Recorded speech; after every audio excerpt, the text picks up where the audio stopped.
Well, it's that time of year again. The Classic's coming up. I'm not fishing it this year. I've fished it 3 times, was able to win it in 2006. I know David's coming in to fish his 7th Classic, and Steven's going to be fishing his 8th down at the Red River.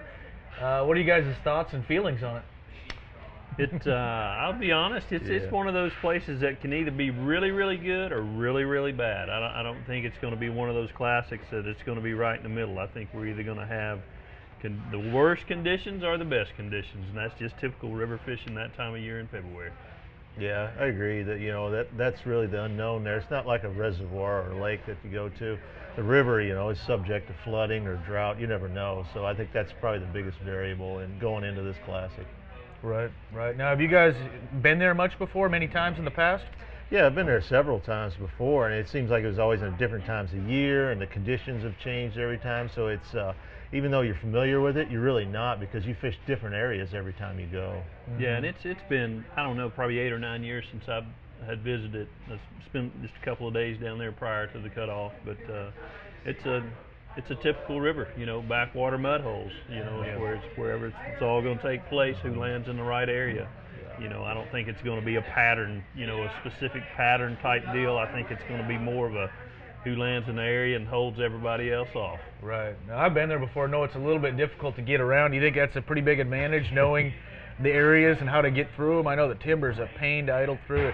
It's really time consuming just to get around to different backwaters. Yeah, I agree. Yeah, just navigating that river there. Yeah, one place I've knocked a lower unit off before on high water. You go right over a wing dam, don't even know it's there. So there's a lot to be said for just learning to navigate and getting back to the back end of the water to get out of the muddy river water. Or we've been there times before where you stayed right in the main river and fished. So we'll see when we get there what it's going to offer us. Right. And that's the thing also is it's going to be that week of weather that we have before the class is really about 2 weeks. It'll determine where those fish are going to be. If it rolls around, have a big range, that thing can turn red. It gets its name honestly, and if that happens, it'll probably throw a big kink in guys' game plans. But if it's normal, it ought to be pretty good. So do you guys think the main river will be in play at all this time of year, or even if it's clear enough, or do you think it's going to be strictly a backwater deal and fish fairly small? We don't know for sure, but I would guess that it's not, just because we're in a winter time, and normally the main river is going to be your coldest water, and those backwaters are warming up. That's where the fish are heading to spawn. So I would be surprised if the main river really is a factor in a winning stringer. Yeah, you might be able to find some places that fish are staging, but I think the winning stringers are going to be definitely come out of the backwaters. I definitely, no doubt about it. I think Dave needs to be out there in the main river. That's exactly where he needs to be. Concentrate on the main river the whole time. Yeah, Brownie needs to be Carolina rig in the center of the channel. I think would be a good place to start. That's a good place to waste about 3 days of practice. What's your guys' approach going to be? I know you'll probably stick strictly shallow. I like fishing that way, and and it is a river, so I mean that's the obvious thing to start with, and the chatterbait is probably going to be a player there. I mean, it's a perfect situation for that type of bait. You've got a lot of wood cover, you've got some grass, and you're swimming that bait through that, and it should be a really good tool for me there. Especially in dirty water, that chatterbait really excels. Hopefully we'll be able to find a little bit of some of those clear water back ponds. You have to get way off the river channel. The zinkers, I've had a lot of success with it last year, and have a lot of confidence in it. And just Texas rigging it and pitching it and flipping it around the cover and even casting it. So that's probably will be one of the baits that I really key in on. Now, you throw it weightless most of the time, or no, you throw it with no, a bullet weight in front of it? Most of the time I throw it with a bullet weight, anywhere from a quarter up to about a 5/16, and just pitching and making not long casts, but kind of a medium cast just to get it away from the boat sometimes. Right. So I got you. Carolina rigged that at all? I have been known to Carolina rig. Yeah. I have been known. Yeah. I'm not scared, brother. Steven likes that Carolina rig. Exactly. Have you thrown the Carolina rig with it on there? No, I haven't. Have you thrown a Carolina rig lately? It's been a long time since I've had the rig, rigged up in the boat. That's for sure. Yeah. I mean, for me, I think the new flapping craws we got coming out is going to be really cool. It's just because you can swim that bait, pitch it around, just fish it, in Texas rigging. I'm sure that's going to be one of the baits I got tied on going into there.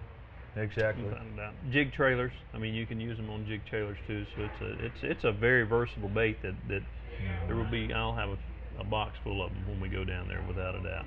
There's something you don't normally see on the red or don't hear much about is swim baits. Do you think that'll be a factor at all there, or do you think it's going to be too early in the year or too dirty a water?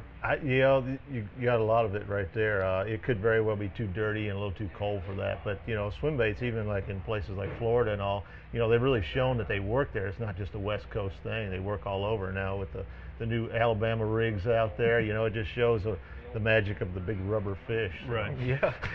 Right. And I really think like the new grass kickers that if we find, we've had some unseasonably warm weather there right now. So I mean, the water temperature could be up in the mid-60s when we get there.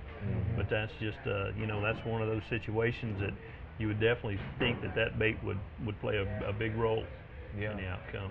Yeah, I think like swim baits, we talk about them not working there in the past, but every time you go to a lake, something doesn't work, you end up trying to figure things out. Well, you don't expect to happen happens. Sure. And, that paddlers is probably one of my favorite swim baits, and something like that's a subtle little bait. In the spring, the water's cold, it might surprise somebody and catch a lot of fish. Absolutely. Yeah.